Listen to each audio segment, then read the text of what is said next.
আসসালামু আলাইকুম। ওয়ালাইকুম আসসালাম। ভালো আছেন? আল্লাহ রাখছে। কি সমস্যা এখন তো দেখি বাড়ি রুগীর? মানে সমস্যা মানে মানে কোনো কিছু চিকিৎসা সব চিকিৎসা করা হয়েছে, কোনো চিকিৎসা কাম হয় না। এই জন্য মানে কইছি বলে না তার কাছে যাই, তোমার কথা কইছি। তার তোমার খালা মানে বলছে মানে তার কাছে গিয়ে আনেন গা, বাইঙ্গা ছেড়ে কুয়ে আনেন গা ওই যে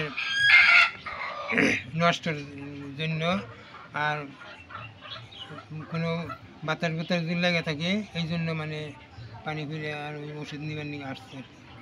এমনি খাওয়া দাওয়া কি করতে পারে না কম? খাওয়া দাওয়া কম, খাওয়া খাইতে দাওয়া করে পারে না। এখন না। তো যাই হোক, আল্লাহ মাফ করবো না।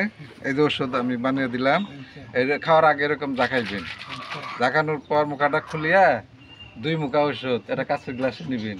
নেওয়ার পর এখান থেকে হইলো 2 মুখা ওষুধ খাইবো বাসি পেটে। খাওয়ার পর তারপরে এখান থেকে 1 গ্লাস পানি এক গ্লাস খাইবো। পানি। এটা পরা পানি খুব ফজিলত। এটা হইলো 1 গ্লাস পানি খাইবো, আবার পানি বানজাইবো। বান্ধাইবো। আর এটা হইলো ওষুধ। দুই মুখা করে। আর ওষুধটা না ফ্রিজে নরমালি রাখবার কই। আচ্ছা আচ্ছা সকালে খাইয়া আবার এই ওষুধ খাইয়া আবার কিছু খাওয়া লাগবো। আচ্ছা আর কি হয় না হয় আমার জানাবেন। আচ্ছা, আল্লাহর রহমতে ঠিক হয়ে যাবে না। তে যান। আসি গা। হ্যালো আসছিল, যা আসেন, মানে তো। যান।